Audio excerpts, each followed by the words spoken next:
पाकिस्तान में ईद उल फित्र जोशो खरोश से मनाई जा रही है। मुल्क भर की मसाजिद, इमाम बारगाहों और खुले मैदानों में ईद के बड़े बड़े इज्तिमात हुए। मुल्क की सलामती, तरक्की और खुशहाली और उम्मत मुस्लिमा की फलाह बहबूद के लिए खुसूसी दुआएं की गई। ईद के मौका पर शहरियों की हिफाजत को यकीनी बनाने के लिए सिक्योरिटी के सख्त इंतजाम किए गए।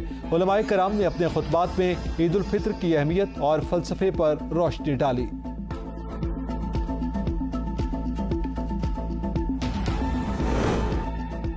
इस्लामाबाद में ईद का मरकजी इज्तिमा फैसल मस्जिद में हुआ, जहां सदर मुमलिकत डॉक्टर आरिफ अलवी, आला सरकारी अफसरों, मुस्लिम ममालिक के सफीरों ने नमाज ईद अदा की। वज़ीर आज़म शहबाज शरीफ ने मॉडल टाउन में ईद की नमाज अदा की।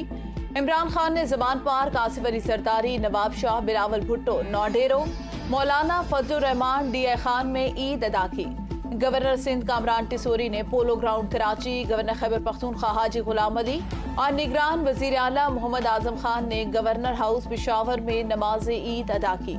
वफाकी वजीर दाखिला राना सनाउल्लाह फैसलाबाद, स्पीकर कौमी असम्बली राजा परवेज अशरफ ने गुज्जर खान में ईद मनाई।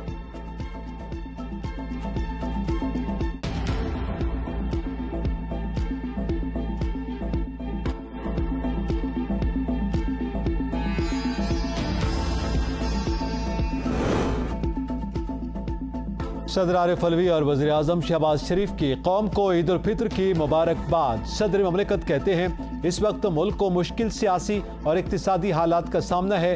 हम सब अपने मुल्क के लिए दर्द महसूस कर रहे हैं। इख्तिलाफात को नफरत अंगेजी का जरिया न बनने दें। मुल्क को सियासी और मुआशी इस्तेहकाम की जानिब ले जाने के लिए अपना किरदार अदा करें।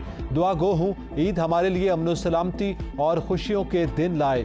वज़ीर आज़म शहबाज शरीफ ने कहा कि दुआ गो हूँ ईद हमारे लिए अमन सलामती और खुशियों के अयाम लाए। इन सबको ईद की खुशियों में शरीक करें जो मुश्किलात और जबर का शिकार हैं।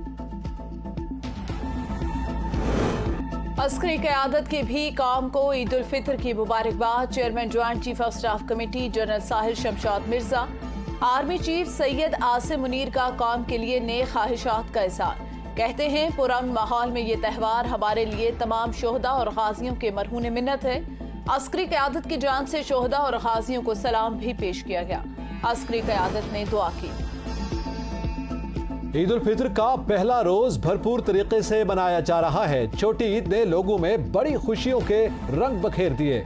मीठी ईद का मजा दोबाला करने के लिए घरों में मुख्तलिफ पकवानों की तैयारी। हलवाइयों ने भी दुकानें सजा ली। एक दूसरे से मिलने और मिठाइयाँ तकसीम करने के प्लान बन गए। बच्चों और बड़ों ने तफरीकाओं को जाने के मंसूबे बना लिए।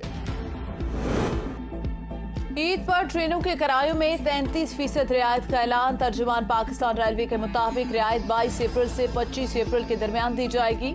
रियायत तमाम ट्रेनों की तमाम क्लासेस के लिए होगी।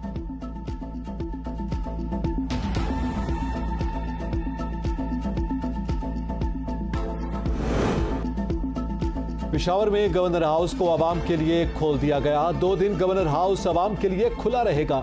ईद की खुशियों में गुरबा को शामिल करें। गवर्नर हाजी गुलाम अली ने आवाम को ईद उल फित्र की मुबारकबाद देते हुए कहा कि ईद की हकीकी खुशी एक दूसरे से मिल बांटने से ही हासिल होती है।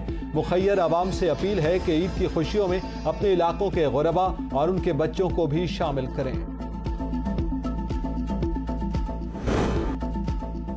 इमरानी साजिशों की वजह से मुल्क मुआशी बहरान का शिकार है। इमरान खान ने गैर कानूनी तौर पर असम्बलियाँ तहलील की। वज़ीर दाखिला राना सनाउल्लाह की न्यूज़ कॉन्फ्रेंस। कहते हैं, मुआशी और आईनी बहरान का हल किसी एक जमात के पास नहीं, सब सियासी जमातों को मिलकर बैठना होगा। मुआशी चैलेंज जानलेवा साबित हो रहा है। चाहते हैं इंतखाबात एक साथ हों। फैसलों के खिलाफ सुप्रीम कोर्ट के अंदर से आवाजें उठ रही हैं। बदकिस्मती से IMF की शराइत पूरी नहीं हो रही। खुर्रम दस्तगीर कहते हैं, चंद हफ्तों में मियां नवाज शरीफ की वापसी मुतवक्के है। पाकिस्तान में मुश्किल दिन खत्म, अच्छे दिन आ रहे हैं। मुल्क को अज़ाब इमरानी के गड्ढे से निकाल लिया। इलेक्शन इंशाअल्लाह अक्टूबर 2023 में एक साथ होंगे।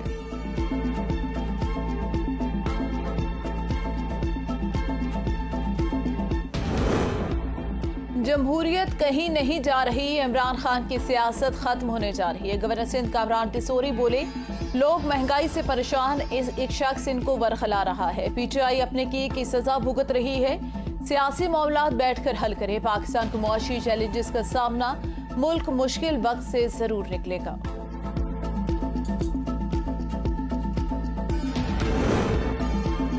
आज के मुबारक दिन अल्लाह हुकूमत को अक्ल और फरासत अता करे ताकि मुल्क दलदल से निकल सके। शेख रशीद की गुफ्तगू कहते हैं, मुआशी सियासी इक्तिसादी तबाही ने गरीब आवाम का सत्यानाश कर दिया।